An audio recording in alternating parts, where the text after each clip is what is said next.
Yesi kan udah tahu ya, udah melihat bagaimana diskusi di Kompre ini, ya. Iya.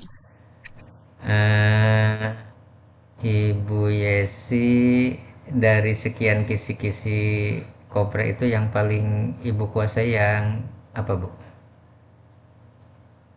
Hmm, ya semuanya hampir saya pelajari sih Pak, tapi kalau yang lumayan menguasai di modul ajar mungkin atau teori juga lumayan. Alhamdulillah, Masya Allah, luar biasa. Percayalah, Ibu Yesi mah orang hebat.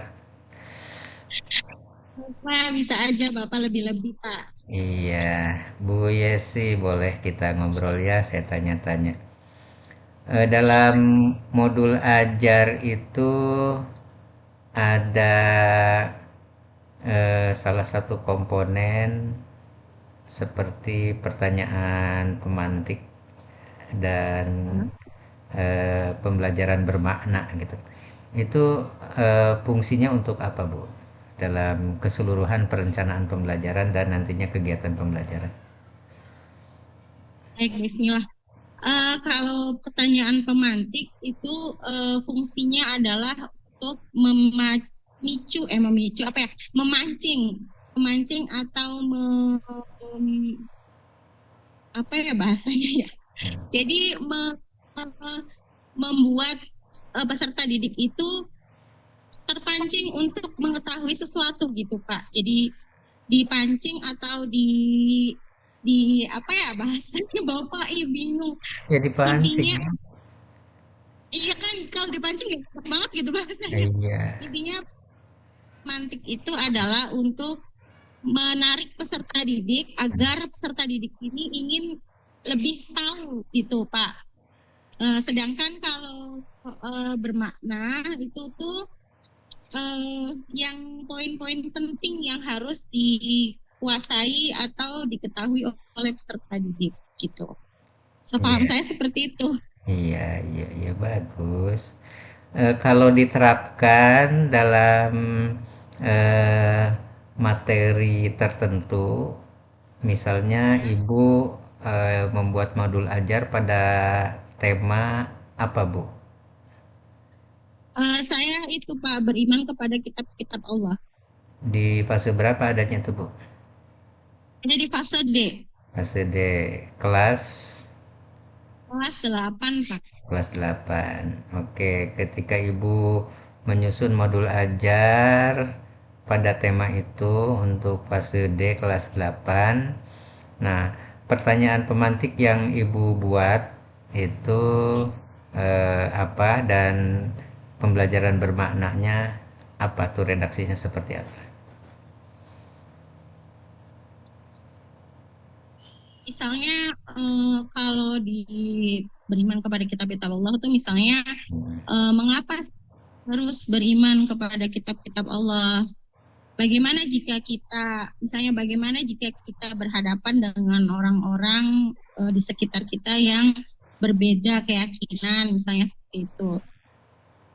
Terus kalau pembelajaran bermakna, misalnya lebih memahami secara rinci tentang iman kepada kitab-kitab Allah, memahami misalnya isi ajaran dari kitab-kitab apa namanya yang ada 4 itu, kitab Zabur, Taurat, Zabur, Injil, dan juga Al-Quran, kemudian isi ajarannya, kemudian penerapan dalam kehidupan sehari-hari, itu yang saya ambil, Pak.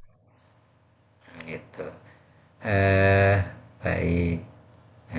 Cukup bagus. Cuma ada kaitannya enggak antara pertanyaan pemantik dengan eh, tujuan pembelajaran pada tema yang Ibu bawakan? Ada, Bapak. Coba sebutkan sekarang, tadi pertanyaan pemantiknya seperti itu. Nah, tujuan pembelajaran yang sudah Ibu konsep dalam modul ajar itu redaksinya seperti apa? Untuk tujuan pembelajaran di sini itu adalah memahami tentang iman kepada kitab-kitab Allah ya Pak yang 4 tadi. Ya. Kemudian yang kedua adalah karena saya kemarin itu membuat itu kalau yang PBL itu tadi apa tentang isi ajaran, kemudian tentang sejarah kitab, Ya. kemudian ayat Al-Quran dan juga artinya, terus yang terakhir itu tentang penerapan dalam kehidupan sehari-hari dalam mengimani kitab-kitab Allah. Jadi bisa membuat proyek, Pak. Selanjutnya itu bisa membuat proyek. Yang satu yang PBL itu bisa memecahkan masalah atau memecahkan pertanyaan dari yang saya buat. Kemudian yang kedua saat PJBL itu mereka mampu membuat proyek berupa mind map. Begitu. Iya, iya, iya. Nanti kita lihat ya keselarasannya antara tujuan pembelajaran, pertanyaan pemantik, kemudian pemahaman bermakna gitu ya, pembelajaran bermaknanya kita lihat. Mudah-mudahan semuanya selaras gitu ya. Oke, Ya sih. eh, Ibu Yesi eh, dalam membuat modul ajar dan eh, pelaksanaan pembelajaran yang akan dilakukan nanti di PPL. Model TPACK yang seperti apa yang Ibu gunakan? Baik, Bapak, kalau untuk PPACK ya Bapak, saya menggunakan PPT. Selain PPT juga saya menggunakan WA Group, Pak. Jadi Ya. setiap itu bisa mengirim hasil tugasnya menggunakan WA Group. Hmm. Itu saja PPT sama Ya, WA Group. ya, ya, di WA Group. Hmm. Bisa dikembangkan lagi ya Bu ya. Iya, Pak. Eh, Dulu sih saya menggunakan Google Classroom waktu COVID, tapi sekarang udah enggak. iya. Kalau Google Classroom sudah tidak digunakan, masih bisa yang lain dan itu masih merupakan apa ya, tuntutan termasuk bagian dari instrumen penilaian bahwa TPACK itu harus muncul baik di tahapan perencanaan dalam modul ajar maupun nanti dalam pelaksanaannya. Misalnya, kita hanya menyimpan materi di Google Drive itu udah masuk bagian dari TPACK, pemanfaatan IT. Atau kita eh, menggunakan sumber belajar yang kita buat dulu waktu Lokakarya, media video sebagai sumber belajar, dicantumkan linknya di situ, itu juga termasuk bagian dari penggunaan apa TPACK. Nah itu sedapat mungkin nanti dilengkapi ya Bu ya. Ya, kalau link juga ada, Pak, link video. Iya, itu ya dicantumkan di modul ajarnya dan nanti dalam kegiatan pembelajarnya diwujudkan. Iya, Iya. Bapak. Hmm, hmm. Eh, dalam membuat modul ajar dan juga nanti rencana pelaksanaan pembelajarannya, Ibu memperhatikan perbedaan individu antar siswa dalam satu kelas itu atau enggak? Kalau memperhatikan sih memperhatikan, Pak, tapi Iya, kan eh, karena model yang digunakan itu kan bukan diferensiasi ya, Pak ya. iya. Jadi ya cuma mengikuti mungkin sambil saya mendampingi saja, Bapak. Oh, begitu. Ya, Jadi karena terpaku dengan menggunakan model tertentu, ya, misalnya PBL atau PJBL, jadi Bu Yesi hampir tidak ini ya, atau kurang begitu memperhatikan diferensiasi.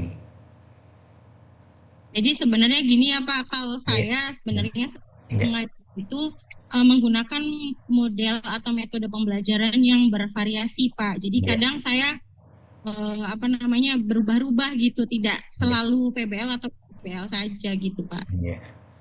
Ya, oke, ya. Diferensiasi itu sebenarnya eh, bukan apa ya, model tertentu yang berdiri sendiri. Jadi di setiap model pun itu diferensiasi itu harus tetap terasa, ya. Harus terperhatikan. Pembelajaran berdiferensiasi itu harus tetap ada. Jadi jangan terpaku dengan ini harus DBL misalnya modul ajarnya. Enggak gitu juga.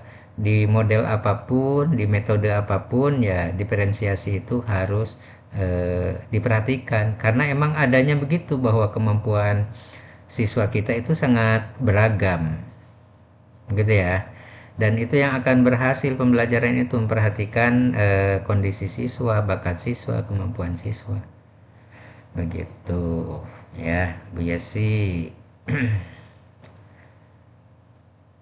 Sekarang Iya, Pak.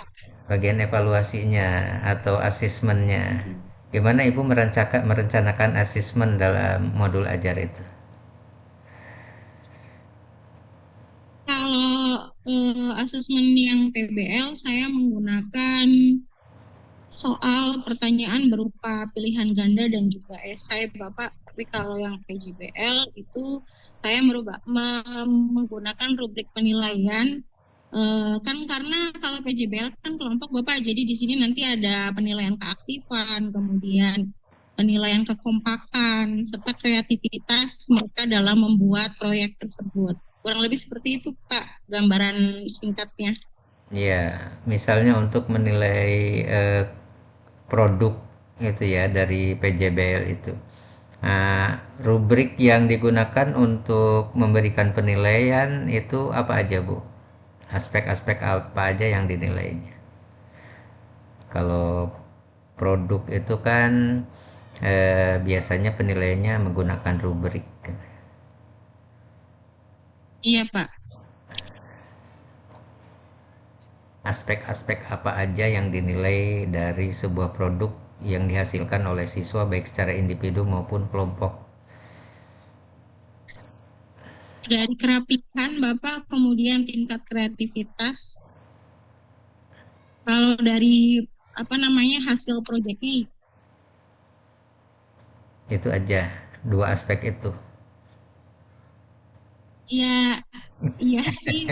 Selain itu kan masih mencakup kerapian juga, Pak. Ada Iya. kerapiannya juga kalau hasil Ya itu harus ditambah lagi ya, sesuai dengan yang kita inginkan. Jadi dari produk yang dibuat oleh siswa itu tidak asal produk, tidak asal jadi, harus memenuhi kriteria tertentu. Nah itu semuanya dituangkan nanti dalam rubrik penilaian supaya penilaiannya benar-benar otentik, benar-benar objektif gitu ya. Ditambah lagi nanti aspek-aspek yang dinilainya ya Bu ya. Oke, Ibu Yesi boleh buka Qurannya Bu. Iya, Pak, surat apa, Pak? Hari ini kita masuk ke surat An-Nur. Surat An-Nur Ayat berapa? ayat 35 coba dibaca.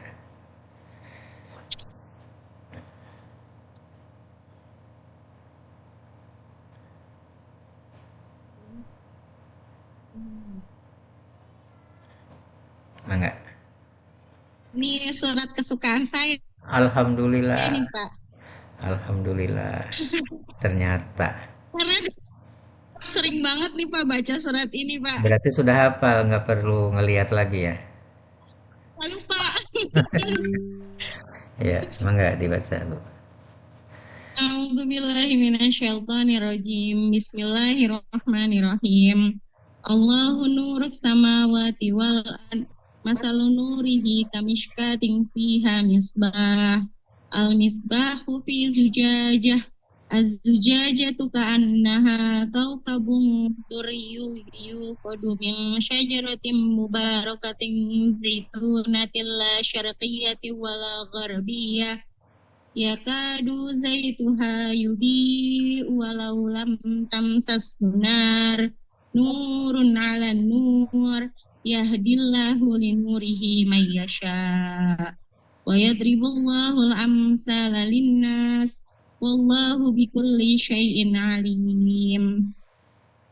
Sadaqallahul azim. Alhamdulillah.